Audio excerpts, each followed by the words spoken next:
NASCAR has released its 2020 schedule changes for obviously next year, and they've just announced it today. And for some reason, people are really, really mad about it, and I honestly have no clue why that is. So we've been asking for schedule changes for a long time. NASCAR said we will get the schedule changes for this year, and it will lead into more schedule changes when they can actually take tracks out and add new tracks in 2021. Obviously, I came in expecting no new tracks in 2020 because that was obviously against what they could have done. And I don't know if people, were thinking about that or what. But the big things about the schedule, Homestead is no longer the host of the finale race. That is now race 6 in the season with I think in March. ISM moves to the finale race one of the first weekends of November. Other changes include a Pocono doubleheader at the very end of June. Indianapolis moves to July 4th weekend. Daytona now hosts the regular season finale. Darlington will kick off the chase on Labor Day weekend. Bristol night race is going to be the cutoff race of round number 1. The cutoff race of round number 2 will be at the Roval, and the cutoff race to get to Phoenix now is going to be Martinsville. And the biggest change of all, the change I was wanting so badly, was for Martinsville to be moved sometime later into closer to the summer to ensure a night race. What did NASCAR do? They moved Martinsville to Mother's Day weekend and is now a Saturday night race under the lights. That's the biggest change I want. That's like the only change I want. It's the change that I got, and I'm very, very happy about it. So I'll just break down the schedule a little bit more in depth in case you didn't see it all, in case you want to know what I feel about. So we still have the Clash, the Duels of Daytona, the Daytona 500, the first races of the season, Sunday, February 16th. So that's all, the same there. Now, NASCAR, knowing that, Atlanta has not had any fair weather weekends since they moved to February. NASCAR, realizing this, has now moved Atlanta to mid-March. It is now going to go Vegas Auto Club ISM. So the West Coast swing moves up to races 2, 3, and 4. Atlanta is now race number 5 on the season. Homestead goes from race 36 of the season to race 6. That's honestly a move that does hurt me a little bit. I'll explain that a little bit later. Then they go to Texas, Bristol, Richmond, Talladega, which has pretty much been the same thing. After Talladega, though, they go straight to Dover, and then they go to Martinsville. So normally it's been Kansas under that, under the Mother's Day weekend under the lights, Saturday night. Now it's going to Martinsville. It'll be under the lights May 9th. Then they go to the All-Star race, Charlotte, and then Kansas, along with Michigan, Sonoma. So Sonoma, June 14th. That is the whole Fox schedule portion of 2020. Some of the biggest changes here, obviously, West Coast swing is going to be 2 through 4. Atlanta moves to race number 5. Homestead is now up to race number 6. Richmond is going from a Saturday night race to a Sunday day race now. So Richmond's now going to be Sunday during the day. You look, Martinsville's now the night race on Mother's Day weekend. And then also Kansas is now going to be a Sunday day race of the last day of May. Michigan, Sonoma, that's pretty much stayed the same as of now. So then we kick off NBC's portion of the broadcasting in Chicagoland, June 21st. So Chicagoland kind of moved up into June a little bit. I guess, I don't know, maybe that's to combat some of the heat that they've had. And then one of the biggest changes, Pocono is going to have a race Saturday, June 27th and Sunday, June 28th. So if you're not really... If that concept's kind of foreign to you, IndyCar does do it during the season. They have the duels in Detroit where they run a race on Saturday, they run a race on Sunday. Both are paid for points. They both count as a full race. The question is, what lengths will the races be at Pocono? Because here's the thing Pocono said. They want to run the 2 cup races Saturday and Sunday. They also want to run a truck race, an Xfinity race, and an ARCA race in that same weekend. I don't know how they're going to do it. That's 5 races in one weekend. That's going to be hard to do. Maybe an ARCA race on Friday. They could run a truck and an Xfinity race Saturday or Sunday. I don't know. I don't know how they're going to accomplish that. And the question is, what lengths will the Pocono races be? Will Pocono still be 400 miles? Will they cut it down to maybe 300 miles? In order to try and fit everything in. And since it's back-to-back days, I don't know. One of the changes that I least like, maybe my least favorite change, Indianapolis now moves to July 4th weekend on Sunday, replacing Daytona. Kentucky then, New Hampshire, Michigan, and in between New Hampshire and Michigan, there are 2 off weekends. The big thing about that, NBC requested that they have these weekends off of NASCAR, mostly in part to the fact that the Olympics are going on. Then NBC holds rights to broadcast the Olympics, so all their channels are basically taken up during that time span. If you remember back in 2016 when we had the Summer Olympics going and NASCAR and NBC, Watkins Glen was forced to a USA Network. It wasn't even on NBC. It was on USA Network. So it wasn't really on a major channel. USA Network. So not many people remember that, but that's that's something that happened because of the Olympics. So NBC wants this time off for the Olympics, just so that that they don't have to try and find a place to put NASCAR. In fact, the only thing that'll overlap with the Olympics is Michigan on August 9th, and that is the last day of the Olympics. So really, not too bad there for NASCAR. You get 2 weeks off. You get a little breather. Sometimes you do need that during the season. It will be a little weird. I guess there might be some IndyCar going on during then. I don't know if IndyCar is actually going on then because they also have NBC. It'll be interesting to see. After Michigan, Watkins Glen is now the third to last race before the chase, which is something interesting. I think it's nice to see it closer towards the chase. Watkins Glen, it's always a great racetrack, and to see it kind of closer to the chase, that's very, very interesting. The question is, though, the Pocono IndyCar race is also held on Sunday that weekend. NBC and people up in the northeastern part of the United States have to now decide, are they going to go to Watkins Glen, are they going to go to Pocono? And also, is NBC going to put the Pocono IndyCar race on NBC, or are they going to put Watkins Glen on NBC? Big thing there.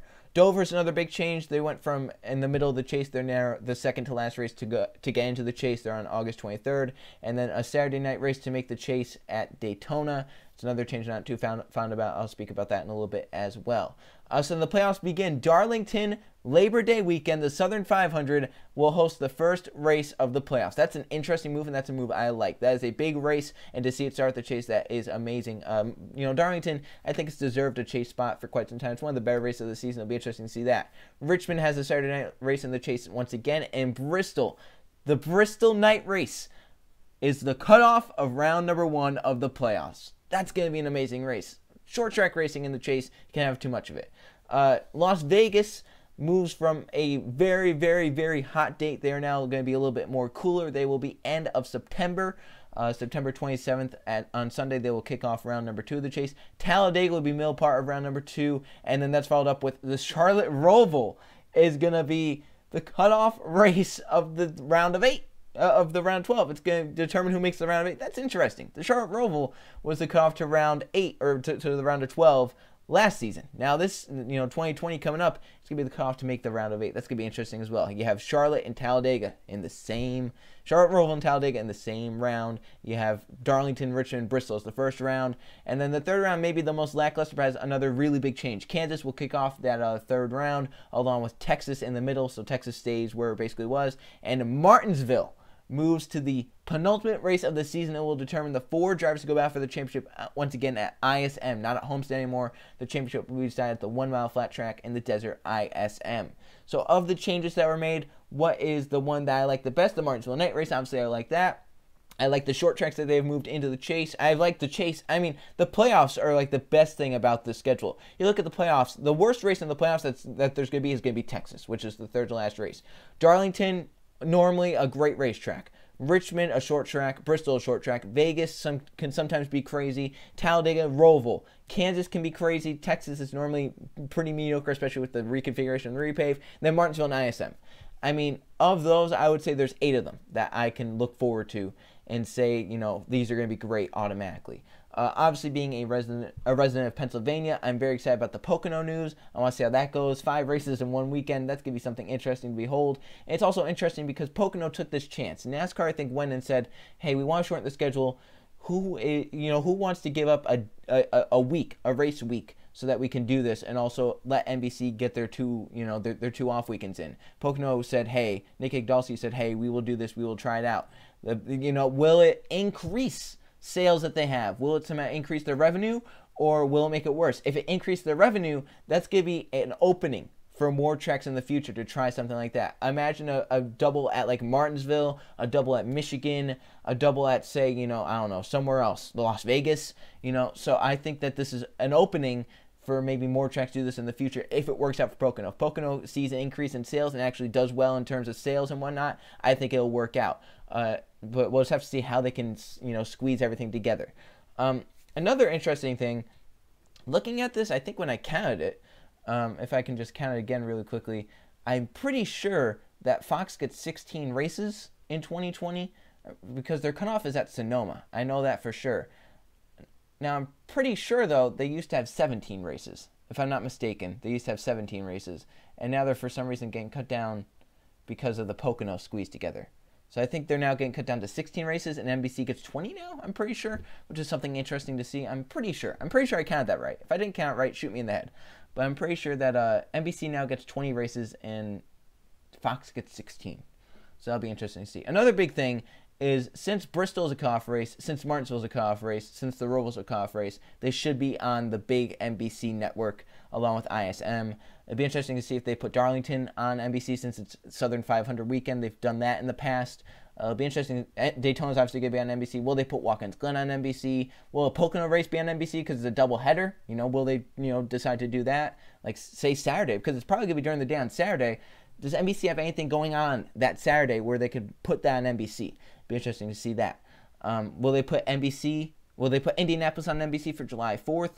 Will we see an increase on races on NBC? But overall, I am a fan of the new schedule change. I know a lot of people are actually mad about it. I saw one post in the NASCAR live stream chat, which was like, NASCAR is dying because of all these changes, referencing the schedule.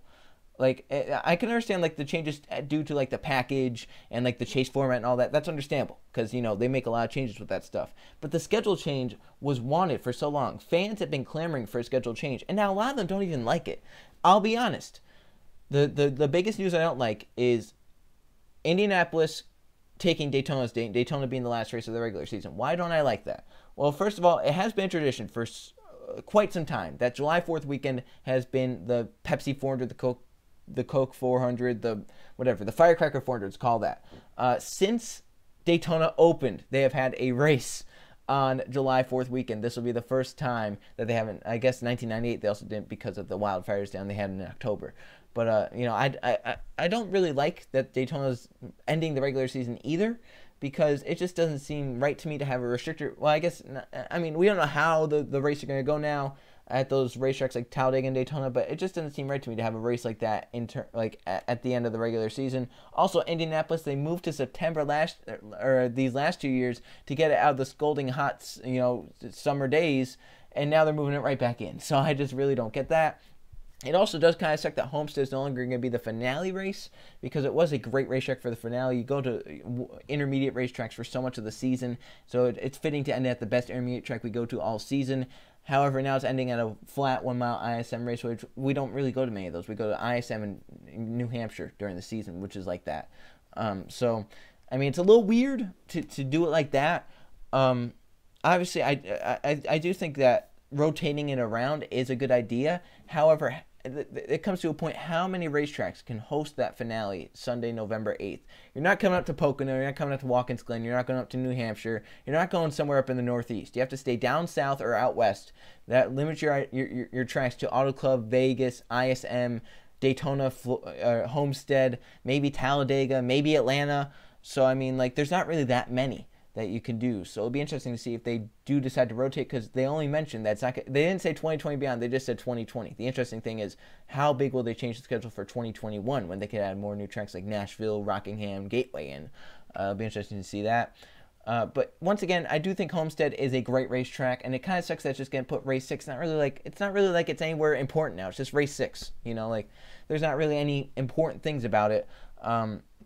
I do think it would have worked as the last race to make the chase. Maybe that would have worked, race number 26. It could have worked in the playoffs as well. Once again, Ford did end their sponsorship for the finale weekend. Is that another reason why Homestead isn't the finale anymore? I don't know.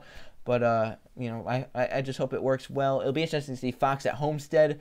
It's been NBC or ESPN forever. So it'll be interesting to see how it works out in terms with Fox next season. But overall, I think positive schedule changes. It'll be interesting to see how it works out. That's for sure. I'll really be looking forward to the June races at Pocono, just to see how that works out, how the doubleheader works out, and if that might not lead to more tracks wanting to do that for 2021 and beyond. So that's the schedule change. How do you feel about the schedule? Leave that in the comments below. Do you really love it? Or, like me, are you really a fan of it? Or do you really, really, really hate it? Do you despise that NASCAR has changed it like they have? And what would you do in terms of the schedule? But yeah, once again, this is just a base for what it may look like in the future. 2021 will be the huge schedule changes in terms of the track contracts being up and adding new tracks in. So this was just really the start of the schedule changes. We should see a lot more in 2021. And I think this has showed NASCAR is trying to do whatever they can to get more new tracks in and whatnot. So thanks for watching, everyone, and I will see you guys for the next video.